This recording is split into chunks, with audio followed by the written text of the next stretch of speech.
Hi, welcome back to Gardening with Mrs. Underwood. Today we are going to take and do my small little raised bed. We're going to plant it with the plants that we were growing in our window garden and some new seeds. The first thing you need to do when you're gardening is loosen up your soil. I have a little hand rototiller that I'm going to go through and turn the soil over. When you're starting a garden, it's very important to have nice tilled soil. I had already tilled it a little bit ago, so I'm not spending much time now giving it a good till. Okay. The first thing we're going to start with is the cucumbers. Remember, we had 2 cucumber plants growing in our see-through garden. I'm going to plant my cucumbers on the far side. I'm going to take my spade and plant my cucumbers. Cucumbers need a lot of room to grow, so they're going to get the majority of my little garden. I'm going to make a little hole right here in the middle to plant my 2 cucumbers.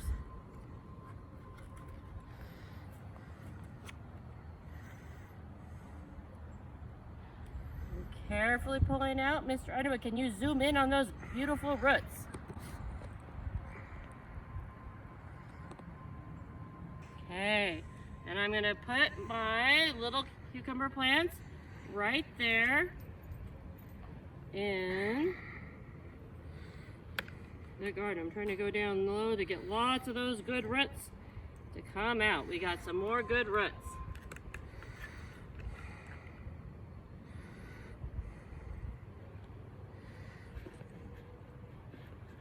So then I'm gently tapping the soil around it. But Mr. Underwood really loves his pickling cucumbers, so I'm going to put some more seeds to grow also.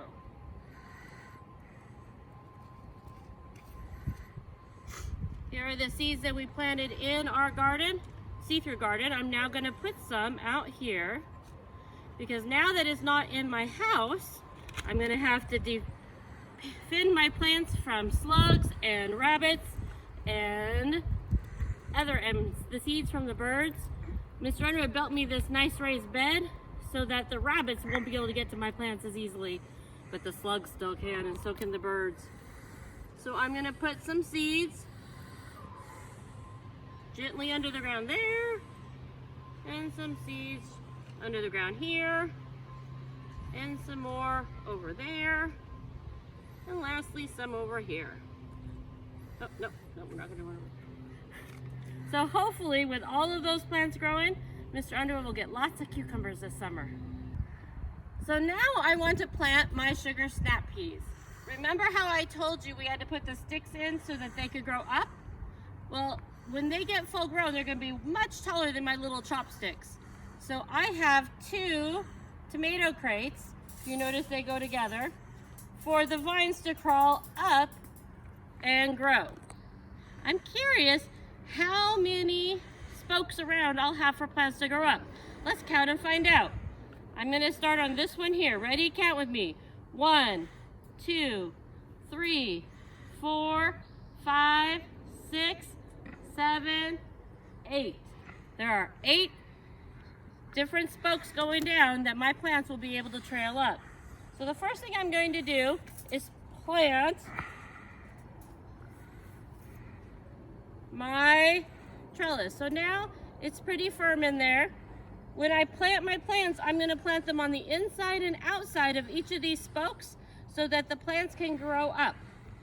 I'm going to start with our 2 that we grew in our garden. I'm going to carefully take out our chopsticks. And then holding on carefully to the base, hoping that the whole plant comes out. Oh! I should have loosened it better.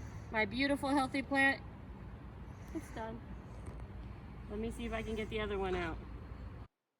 The sweet peas have good roots going down because they need to anchor their plant as the plant grows high up into the sky. The anchored roots keep it stable. There we go. This one came out. So we're going to plant this one right here in the front.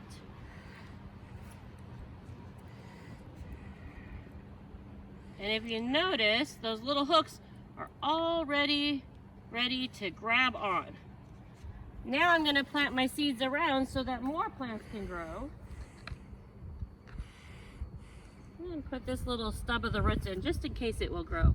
That will be our experiment to see if it grows up.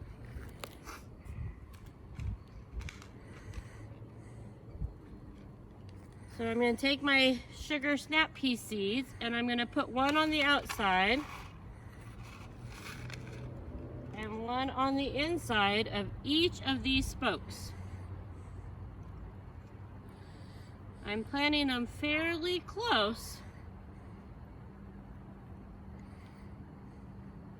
and then gently covering them with soil. I'm planting them fairly close so that they will be able to grab on really early and grow tall quickly. If they don't have something to grab on, they don't grow as fast because they're not able to get up, reach high to the sun. Oop. Dropped a pea in my... Okay, let's come around here and get this other side.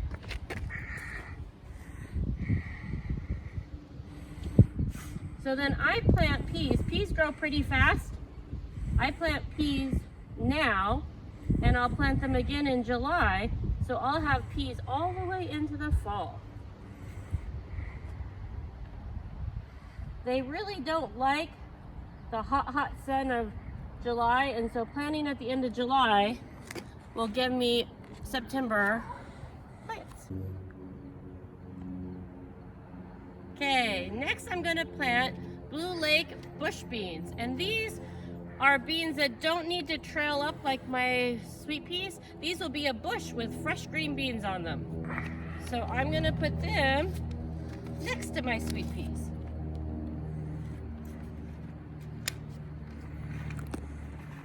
If you look, their seed looks just like the seeds inside the green beans you eat because that's where the seeds are located to make new plants. You eat the seeds. Isn't that delicious? So I'm putting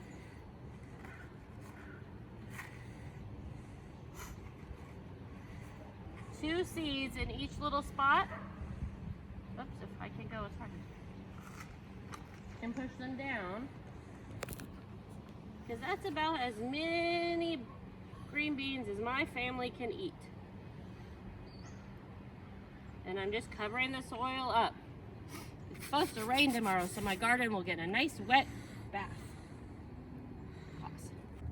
So the last thing that I'm going to put in my small little garden are carrot seeds. I wasn't going to transplant these carrot seeds because I'm hoping they're still going to grow and we can watch the roots grow as my plants are growing in my garden so you can see what's happening under the soil.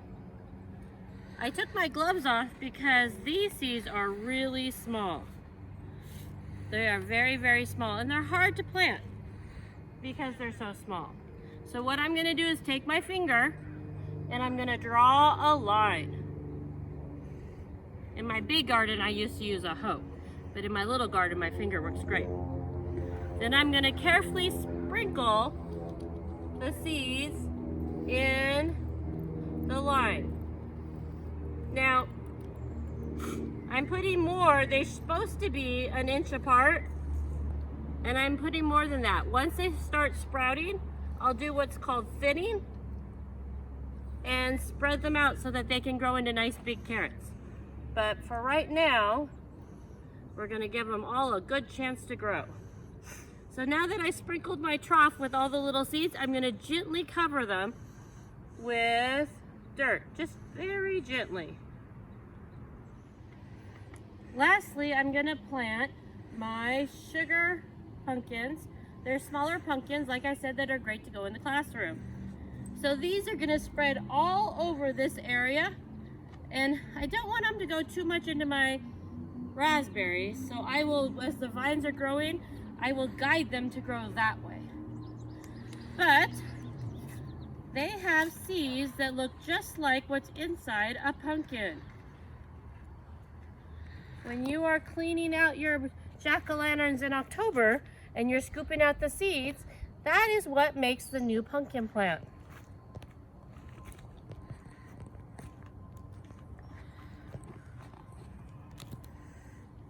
I'm gonna put 3 seeds in each corner of my little square here. 1, 2, 3, and then I'm gonna cover them up. I'm gonna come over here and put 3 seeds. Count them with me. 1, 2, 3. Oh, Tater wants to help count. Oh, she says, I can cover those seeds up for you, Mom. We have a photo bomber again. Go play.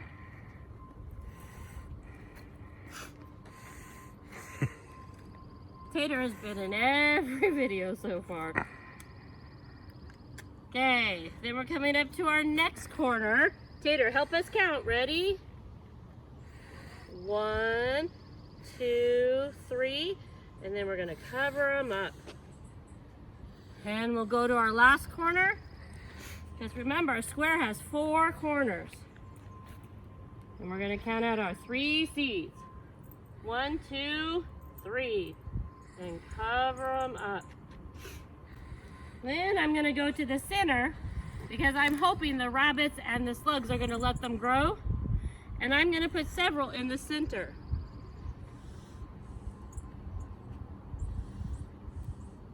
There's 2, 3, 4, 5, 6, 7,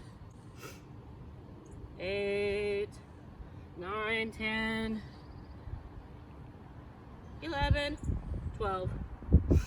Cover those up.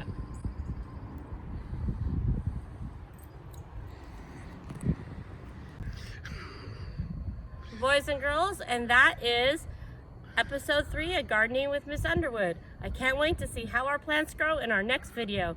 Bye for now.